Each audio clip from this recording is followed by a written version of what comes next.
అందరికీ నమస్కారం. ఇవాళ మన స్టూడియోలో ఐకాన్ ఆస్ట్రాలజర్ కట్టుపల్లి సురేష్ బాబు గారు ఉన్నారు. గురుగారితో మాట్లాడదాం. గురుగారు నమస్కారం. జై శ్రీమన్నారాయణ. 2025 ఫిబ్రవరి మాసం సింహరాశి వారి పరిస్థితి ఎలా ఉండబోతుంది గురుగారు? వీళ్ళకి ఎలాంటి ఫలితాలు ఉంటాయి, ఎలాంటి రెమెడీస్ చేసుకోవాలి?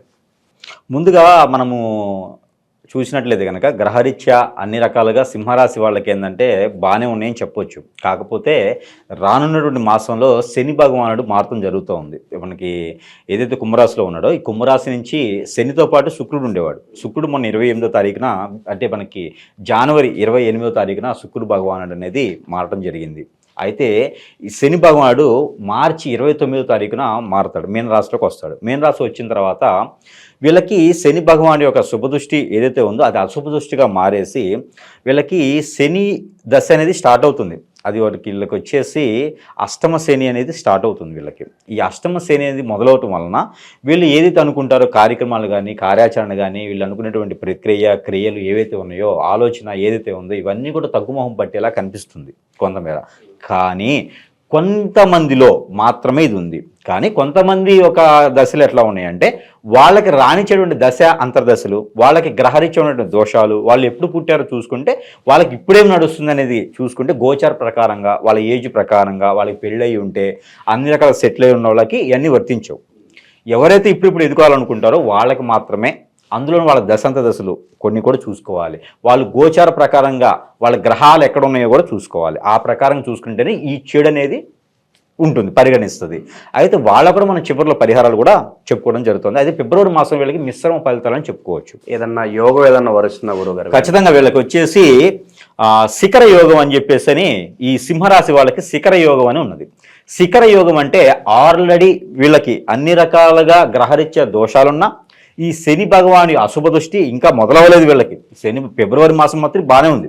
మార్చి 29 అంటే ఏప్రిల్ నెల నుంచి వీళ్ళకి ఆ శని భగవాని యొక్క అశుభ దృష్టి అనేది ఉంటుంది. కాబట్టి ఈ 2 మాసాలు బాగానే ఉంటుంది. ఫిబ్రవరి మాసంలో సింహరాశి వాళ్ళకి బాగానే ఉంటుంది. ఇప్పుడు వాళ్ళకి శుక్రుడు మారాడు మొన్ననే, పోయిన మాసంలో 28వ తారీఖు జనవరి మాసంలో మారాడు శుక్రుడు.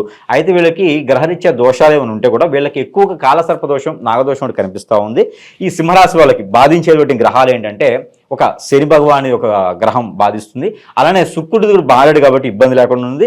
బుధ భగవానుడి యొక్క గ్రహం కూడా వీళ్ళకి బాధిస్తుంది. ఎందుకంటే వీళ్ళు ఏదైనా మాట్లాడితే కూడా గొడవలు అయ్యే ఛాయిస్ ఉంది. కాబట్టి పాత జాబులే చేసుకుంటూ వెళితే మంచిది. కొత్తగా ఏదైనా జాబ్ ట్రై చేయాలంటే ఈ మాసం ఒకటి చేయకుండా ఉంటే మంచిది. ఈ మాసమే కాదు రానున్నటువంటి మార్చి నెల కూడా జాబు వెసులుబాటు కోసం కానీ జాబు చేంజ్ అవ్వాలని కానీ కొత్త జాబుల కోసం ప్రయత్నం కానీ మానేస్తే మరీ మంచిది.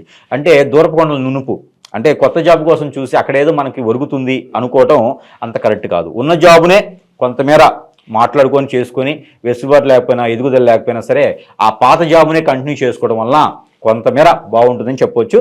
ఏదైనా జాబులో కొంత ఏదైనా ఇబ్బందులు ఉన్నా కూడా తొలగిపోయేలా ఉంటుంది. కాబట్టి మనం చివరిలో పరిహారం కూడా చెప్పుకుంటాం. కాబట్టి జాబ్ ఉన్నది చేసుకోవడం మంచిది. కొత్త జాబ్ కోసం ప్రయత్నించాలి కానీ ఉన్న జాబ్ మానేసి మాత్రం ప్రయత్నం చేయకూడదు. ఇది ఆడవాళ్ళకైనా మగవాళ్ళకైనా సింహరాశిలో ఉన్న వాళ్ళకి ఖచ్చితంగా వర్తిస్తుంది. భూమికి సంబంధించిన వ్యవహారాలు ఎలా ఉండబోతున్నాయి గురుగారు? కొత్త భూమి ఏదన్నా కొనాలన్నా అమ్మాలన్నా సరే వీటికి సంబంధించిన వ్యవహారాలు. భూములు అయితే సింహరాశి వాళ్ళు ఎలాంటి గ్రహస్థితి ఉన్నప్పటికీ ఇప్పుడు ఒక 4 మాసాల వరకు ఏ భూమి కొనేటువంటి పరిస్థితులు అయితే ఉండదు. ఏదో ఒక ఆటంకమో ఏదో ఒక విఘ్నాలు రావడం అనేది జరుగుతూ ఉంది.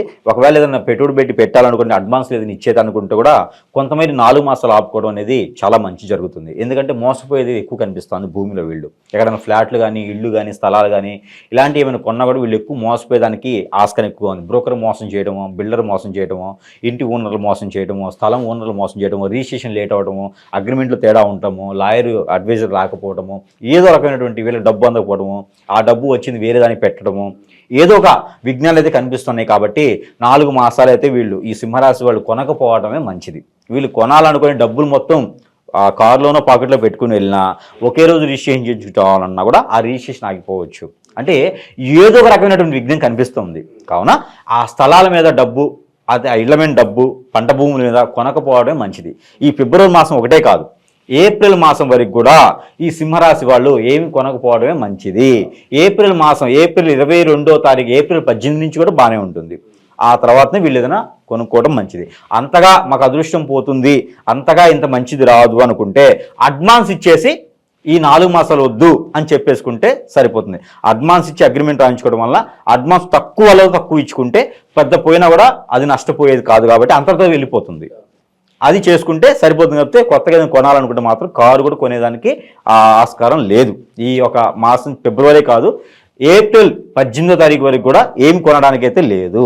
అలానే గృహశోభకు సంబంధించి కొనుక్కోవచ్చు. పాత ఇల్లు ఉంటే మరమ్మతులు చేయించుకోవచ్చు. అలాంటి వాటికి ఇబ్బంది లేదు. హెల్త్ పరంగా ఎలా ఉంటుంది గురుగారు? అలాగే విదేశాలకు వెళ్ళాలనుకున్న వారికి ఎలాంటి రిజల్ట్స్ ఉండబోతుంది? ఆరోగ్యపరంగా అయితే వీళ్ళకి బ్యాక్ పెయిన్, కాళ్ళు నొప్పులు, వాతం, పిత్త, కప్పం వీటి నుంచి వచ్చేటువంటి రుమ్మతులు అయితే కనిపిస్తున్నాయి. కాబట్టి వాటి ద్వారా ఫుడ్ ఏదైనా చేంజ్ చేసుకోవటం, వాటి ద్వారా ప్రాబ్లమ్స్ రాకుండా ఫుడ్లో చేంజ్ చేసుకుంటే సరిపోతుంది. ముందుగానే దగ్గగానే టాబ్లెట్ వేసుకోవడమో, నడుము నొప్పి ముందుగానే హాస్పిటల్కి వెళ్ళడమో చేస్తే కొంతమేర వీళ్ళు తగ్గేదానికి ఆస్కారం కనిపిస్తూ ఉంది. అంటే గొడ్డుతో పోయేదానికి గొడ్డలా తెచ్చుకోకుండా తక్కువగా ఉన్నప్పుడే అనిపించినప్పుడే హెడేక్ ఉంది అనిపించినప్పుడే టాబ్లెట్ వేసుకోవాలి. తగ్గిపోతుంది సాయం దాకా అది పెరిగిపోతూ ఉంటుంది. అందుకని తక్కువలో ఉన్నప్పుడు వీళ్ళు కనుక దానికి సంబంధించినటువంటి పరిహారం తీసుకుంటాం వల్ల మంచి జరుగుతుంది అనమాట. ఆరోగ్యం బాగానే ఉంటుంది కానీ మొండిగా వెళ్ళి చేయకూడదు. ప్రయాణాల్లో కూడా ఆలోచించి చేయాలి. చికాకులు, పరాకులు, చిరాకులు అన్నీ వస్తాయి. జీవితం మీద వేరే కూడా వచ్చేటువంటి అవకాశాలు ఉన్నాయి. కానీ వాటిని ఏది అధిగమించకుండా మనం ఏం చేయాలో అవి చేసుకోవడం వల్ల ఇబ్బంది లేకుండా. ఇప్పుడు ఆల్రెడీ ఎవరైనా అప్పు ఇచ్చి ఉంటే, సింహరాశి వాళ్ళు ఎదుటి వాళ్ళకి ఎవరికైనా అప్పు ఇచ్చి ఉంటే కనుక వాటిలో మోసం కూడా జరిగేదానికి అవకాశాలు ఎక్కువ కనిపిస్తున్నాయి. కాబట్టి గట్టిగా అడగకుండా, కోట్లాడుకోకుండా మీరు కోర్టులో వేయటమో, దానికి తగ్గట్టు తెలివిగా డబ్బులు వసూలు చేసుకునేదానికి ప్రయత్నం చేస్తే మరీ మంచిది. ఎందుకంటే డబ్బులు ఇచ్చేసి మనం వాళ్ళని అడిసామంటే ఖచ్చితంగా వాళ్ళు అవి ఇంకా పోస్ట్పోన్ చేసే అవకాశాలు ఉన్నాయి. కాబట్టి నెమ్మదిగా మెల్లగా అడిగి తీసుకోవడం మంచిది. కొత్తగా అప్పు అనేది సింహరాశి వాళ్ళ చేతి నుంచి ఈ ఫిబ్రవరి మాసం ఎవరికి కూడా ఇవ్వకూడదు. అలానే మనీ సర్క్యులేషన్ వ్యాపారాలు కూడా అంత కలిసి రావు. షేర్స్ ఏదైనా ఇన్వెస్ట్మెంట్ పెట్టుంటే అంతవరకు ఆపేయండి. ఫిబ్రవరి మాసంలో ఎలాంటి ఇన్వెస్ట్ చేసినా కూడా మనీ సర్క్యులేషన్ వ్యాపారాల్లో మనిషి తెలియకుండా ఏ టెక్నాలజీతో జరిగేటువంటి వ్యాపారాల్లో డబ్బు పెడితే కనుక ఖచ్చితంగా అది లాస్ అయ్యేదానికి కనపడుతుంది. ఎవరైనా నమ్మి డబ్బు ఇచ్చినా కూడా అది లాస్ అయ్యేలా కనిపిస్తుంది. ఎవరైనా కొత్తగా పెళ్ళిళ్ళు కానీ, పెళ్లికి సంబంధించినవి కానీ ఎవరైనా చేయాలనుకుంటే కనుక పెళ్లి సంబంధాలు కుదిరించుకునే దానికి ప్రేమ వ్యవహారాలు గురుగారు వీళ్ళ పరిస్థితి ఎలా ఉండబోతుంది? ప్రేమ వ్యవహారాలు అయితే ఖచ్చితంగా గొడవలు అవుతాయి. ప్రేమ అంతగా వీళ్ళకి కలిసి వచ్చేలా లేదు. ఫిబ్రవరి మాసంలో ప్రేమ సంబంధించిన వ్యవహారాలు కానీ, దానికి సంబంధించిన వ్యపోహలు కానీ, కొత్తగా లవ్ చేసినా కూడా వీళ్ళకి ఖచ్చితంగా విడబాటు ఉంటుంది. కాబట్టి ప్రేమకు సంబంధించిన దానిలో వెళ్ళడం వల్ల వీళ్ళకి చికాకు పరాకే ఉంటుంది. కాబట్టి అలాంటి వాటి జోలు వెళ్ళకపోవడం మంచిది. అలా ఏమైనా ఉంటే కూడా కొంచెం దూరం పెట్టుకోవడం మరీ మంచిది. కుటుంబాల్లో కూడా కలహాలు వచ్చేలాగా ఉన్నాయి కాబట్టి వాటి మీద కదిలించకపోవడం ఉత్తమమైనటువంటి పరిహారం అనమాట. మిశ్రమ ఫలితాలు ఉన్నాయి కాబట్టి గురుగారు ఈ రాశి వారికి ఏదన్నా మంచి రెమెడీస్ ఏదన్నా తెలియజేయండి. ఖచ్చితంగా ఈ సింహరాశి వాళ్ళకి ఏదైనా ఈ ఒక ఫిబ్రవరి మాసంలో అంత గొప్పగా లేవు, అలానే అంత తక్కువగా కూడా లేవు, స్టెబుల్గా ఉన్నాయి. కాదు జనవరి మాసంతో పోలిస్తే కొంతమేర తగాదాలు తగ్గేటువంటి అవకాశం ఉంది. ఎందుకంటే మన పని మనం చేసుకుంటే తగాదాలు ఉండదు. ఇంకొకరి మీద డిపెండ్ అయితే మాత్రమే ఖచ్చితంగా తగాదాలు అవుతాయి. మోసపోయే తత్వం ఉంటుంది. కాబట్టి నమ్మి ఒకరికి ఆస్తి ఇవ్వడమో, నమ్మి అంతస్తు ఇవ్వడమో, మన విషయాలు నమ్మి ఇంకోళ్ళు చెప్పడమో చేయకూడదు. సింహరాశి వాళ్ళు స్వతహాగా తనకు తానకే సృష్టించుకున్న లోకం తనకు తానే చేసుకున్నట్టు పని అయితే కనుక మనం ఏం చేస్తున్నా ఎదుటికి తెలియనంత వరకు ఏమవ్వదు. ఎవరికైతే మన సీక్రెట్స్ కానీ మన విషయాలు ఎదుటికి చెప్పామో ఖచ్చితంగా వాళ్ళ నుంచి బ్యాక్ మెయిలింగ్, ఖచ్చితంగా వాళ్ళ నుంచి ఇబ్బందులు కలిగించేటువంటి అవకాశం ఉంది. కాబట్టి ఎవరిని కూడా నమ్మకుండా తన పని తాను చేసుకునేలా ఫిబ్రవరి మాసం మొత్తం కూడా గడిపితే మంచి అదే పరిహారం అనుకోవచ్చు. అయితే ఈ ఫిబ్రవరి మాసం మొత్తం కూడా ఈ యొక్క సింహరాశి వాళ్ళకి మరింత మంచి ఫలితాలు ఉండాలంటే కనుక ఈ దగ్గరలో సమీప దూరంలో కనుక మీకు లక్ష్మీదేవి అమ్మవారి టెంపుల్ కానీ, లలిత అమ్మవారి టెంపుల్ కానీ, సరస్వతి మాత, అలానే పార్వతీ మాత, మీకు ఇంకా దగ్గరలో కనకదుర్గ అమ్మవారి టెంపుల్ కనుక ఉంటే కనుక అందరూ మీ సింహరాశి వాళ్ళు మగవాళ్ళైనా ఆడవాళ్ళైనా పిల్లలైనా అన్ని రంగాల్లో రాణించేందుకు గనక మీరు ఎక్కడైతే మీకు సమీప దూరంలో అమ్మవారి ఆలయం ఉంటే అక్కడ కుంకుమార్చన చేయించినట్లయితే గనక ఒక శుక్రవారం రోజు కానీ ఒక బుధవారం రోజు కానీ పులిహోర, చింతపండు పులిహోర ఇంగు ఎక్కువ వేసి చింతపండు పులిహోర కనుక మీరు నైవేద్యంగా సమర్పించినట్టేసి ఆ నైవేద్యం తీసుకుని ప్రసాద రూపంగా ఎవరికైనా పంచినట్లయితే కనుక ఖచ్చితంగా మీరు ఉన్నటువంటి రుమ్మతులన్నీ తొలగిపోయేసి నరదీసి నరకోశ కూడా తొలగిపోయేసి గ్రహరీత్యా ఉన్నటువంటి దోషాలు ఏదైతే మిశ్రమ ఫలితాలు ఉన్నాయో ఇవన్నీ కూడా శుభ ఫలితాలు వచ్చేటువంటి అదృష్టం ఉంది. కాబట్టి ఈ పులిహోర అనేది మీరు నైవేద్య రూపంగా అమ్మవారికి సమర్పించినట్టయితే కనుక ఖచ్చితంగా మీకు రాణించేదానికి అదృష్టం ఉంది. అలానే మనకి బఠానీలు గుడియాలు ఉంటాయి, మనకి శనగలు కానీ పటానీలు కానీ గుగ్గిళ్ళు వండేసి ఆ గుగ్గిళ్ళు కనుక అమ్మవారికి ఆ శుక్రవారం రోజు కానీ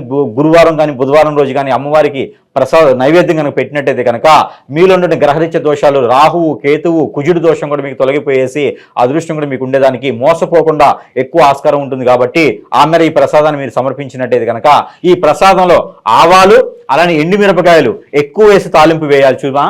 అందులో వీళ్ళకి బెల్లం కూడా అందులో కలిపినట్టయితే కనుక ఏదైతే ఆ రవి భగవాన్ యొక్క దోషం కూడా ఉందో అవి కూడా తొలగిపోయేదానికి మీకు ఆస్కారం ఎక్కువ ఉంటుంది. కాబట్టి ఈ మేర గుడాలు గుగ్గిళ్ళు అంటారు ప్రాంతీయ భాషలో, అవి కనుక మీరు వండి అక్కడ పెట్టి చేసినట్టయితే అమ్మవారికి మినిమం 1 కిలో పావు, 1 కిలో మీద పావు కిలో వండేసి కనుక ఏదైనా అమ్మవారికి ఆలయంలో కనుక మీరు సమర్పించినట్టయితే నైవేద్య రూపంలో మీకు నుండి గ్రహరీత్య దోషాన్ని కూడా తొలగిపోయేదానికి ఎక్కువ ఆస్కారం ఉంది. అలానే మనకి మహాకుంభమేళ ఇంకా ఫిబ్రవరి 26 తారీఖు మాస శివరాత్రి వరకు ఉంది. కాబట్టి ఈ సింహరాశి వాళ్ళు చేయాల్సినటువంటి పెద్దలు చేసిన కర్మలు ఏమైనా ఉంటే పోయిన మాసంలో చేయలేనటువంటి పరిస్థితుల్లో ఉన్నప్పుడు ఎవరైనా ఉంటే కనుక వాళ్ళందరూ ఈ కర్మ కార్యక్రమాలు కానివ్వండి, ఈ మంచి శుభదృష్టి ఉండేందుకు ఈ యొక్క మాసంలో మీకు సమీప దూరంలో ఉన్నటువంటి చెరువు, కాలువలు, అలానే ఏరులు, సెలయేరులు, బ్రహ్మగుండాలు ఇలా ఉంటే కనుక అక్కడ మీరు స్నానం ఆచరించినట్లయితే మీకున్నటువంటి రుమ్మతులు, గ్రహరీత్యా ఉన్నటువంటి దోషాలు, ప్రకృతి నుంచి వచ్చేటువంటి దోషాలు, వాత పిత్త కఫ నుంచి వచ్చేటువంటి దోషాలు, మీకున్నటువంటి దోషాలు ఏవైతే ఉన్నాయో అవన్నీ కూడా తొలగిపోయేదానికి ఆస్కారం ఎక్కువ ఉంటుంది. కాబట్టి ఆ మేర